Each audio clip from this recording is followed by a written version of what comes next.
नमस्कार, स्वागत है आपका दृष्टि न्यूज उत्तराखंड में। मैं आपके साथ संदीप गोयवाल। दोस्तों, जैसे कि आपको पता है कि हम समय समय पे आपकी मुलाकात कराते रहते हैं। आज भी हम आपकी मुलाकात कराने जा रहे हैं सपना वर्मा जी से। सपना वर्मा जी से मुलाकात करवाने से पहले हम आपको सपना वर्मा जी के बारे में बता देते हैं। एडवोकेट संजीव वर्मा का आपने नाम सुना होगा, बहुत ही चर्चाओं में रहते हैं।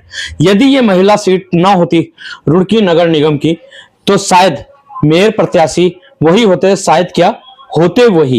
लेकिन अब जैसे कि सीट महिला आ गई है, तो महिला सीट आने के बाद उन्होंने अपनी धर्म पत्नी सपना वर्मा को मैदान में खड़ा किया है।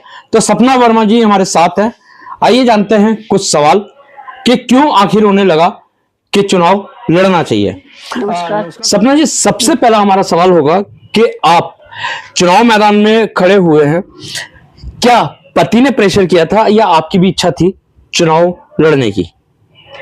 नहीं, मुझे कोई प्रेशर नहीं हुआ है। पहली बात तो बस मैं ये देखती हूँ कि वे जो समाज के प्रति इतनी निस्वार्थ सेवा कर रहे हैं, उससे मैं बहुत प्रभावित हूँ कि जैसे वे कार्य कर रहे हैं। हर जो गरीब महिलाएं आ रही हैं, जो पैसे नहीं दे पा रही है, तो मैं उन्हीं से प्रेरित होकर मैं भी अपना पार्लर ऐसे चला रही हूँ। जहाँ कई ऐसी बच्ची आती है जो नहीं फीस दे पाती, तो मैं उनकी हेल्प करती हूँ, उन्हें सिखाती हूँ। तो इसलिए फिर मैं जब भी महिला सीट आ गई तो इसी वजह से फिर मैं भी उनका साथ देने के लिए खड़ी हुई। यानी कि कहीं ना कहीं आपने मन बनाया कि हाँ, पति के कंधे से कंधा मिलाकर आपको चलना है। हाँ जी। जी, तो अब बात आ जाती है नगर निगम मेयर के आपने दावेदारी की है और आगे भी बढ़ रहे हैं। संजीव वर्मा जी के नक्शे कदम पे आप चल रहे हैं, क्योंकि पति का साथ देना पत्नी का धर्म है। अब इसी धर्म को आप राजनीति क्षेत्र में, क्योंकि राजनीति में आपको इतना ज्ञान नहीं है, तो राजनीति क्षेत्र में किस तरीके से आप अपना राजनीति धर्म निभाएंगे? जो जनप्रतिनिधि का एक कर्तव्य होता है, दायित्व होता है, उसे किस तरीके से निभाएंगे? तो पहली बात तो ये, मैं राजनीति तो हूँ नहीं, आप भी जानते हो, सभी जानते हैं। बस ये समझ लो कि राजनेता, ये तो देखो मैं नहीं, पर ये है कि पब्लिक जिस चीज से गुजर रही है अपने, चलो मेरे अंदर ये नहीं है कि मैं राजनीति की ये सब नहीं जानती, पर जज्बा इतना है कि मैं उन लोगों की मदद कर सकूं। कोशिश करूंगी जो यहाँ जितनी भी दिक्कतें हैं, जितनी समाज में जो परेशानियां दिक्कत चल रही है, जैसे जल भराव को लेकर, नाली की सफाइयों को लेकर, मैं उसमें पूरा सहयोग दूंगी। जी, तो जल भराव की समस्या ही है और कोई समस्या नहीं दिखी? हाँ, समस्या है, शिक्षा की है। जैसे स्वास्थ्य केंद्र में डॉक्टर उपलब्ध नहीं है, स्टाफ नहीं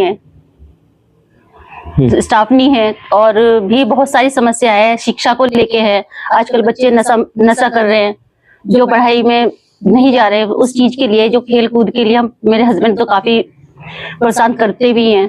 जैसे क्रिकेट टूर्नामेंट करवाते रहते हैं बच्चों के लिए। सपना जी, आपने अभी बात की है नशे की, तो सबसे बड़ा कारण क्या मानते हैं कि जो आज की युवा पीढ़ी है वो नशे की तरफ अग्रसर हो रही है?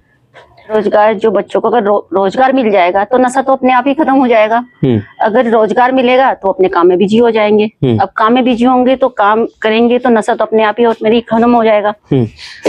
और कोशिश करेंगे, ये संस्था को देखना चाहिए ना जी। अभी आपने नशे के ऊपर तो बोला है और ये वाकई सही बात है कि नशे के लिए बहुत सारी संस्थाएं जो है काम कर रही हैं और नशे को मुक्त भी, और आपकी भी पहल होगी, बहुत ही अच्छी बात होगी। लेकिन अभी आपने शिक्षा की बात करी थी, तो शिक्षा अगर जो देखा जाए तो रुड़की हमारा शहर है, बहुत ही अच्छी शिक्षा यहाँ पे चल रही है।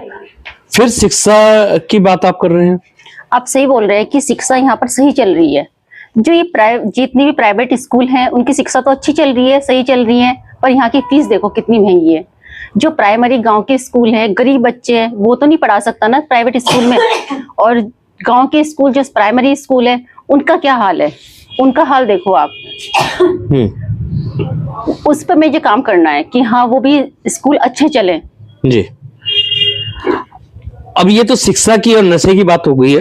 अगर जो हम रुड़की शहर की मूलभूत जो समस्याएं हैं उसे किस रूप से देखेंगे आप, और किस तरीके से उन समस्याओं को हल करेंगे? तो उस पर भी काम किया जाएगा। जैसे यहाँ का जल भराव हुआ, पानी की दिक्कतें हैं, और जैसे बिजली का बिल हुआ, टैक्स से संबंधित सब पर काम किया जाएगा। सपना जी, उनके अपने वादे और दावे रहते हैं, तो इस तरीके से आपकी कोई वादे और दावे हैं? वादे और दावे, वादे दावे हैं, जैसे हम बाहर जाते हैं सब बोलते हैं रुड़की, मेरे कोई वादे और दावे नहीं है। ये जब भी मैं बाहर जाती हूँ यही बोलते हैं कि रुड़की बहुत अच्छा शहर है बहुत अच्छा शहर है, पर यहाँ के जितने भी राजनीतिक है इन्होंने इसको पूरा गंदा कर रखा है। मैं उसको साफ करूंगी। सपना जी, चलते चलते रुड़की शहर की जनता को आपका कोई संदेश?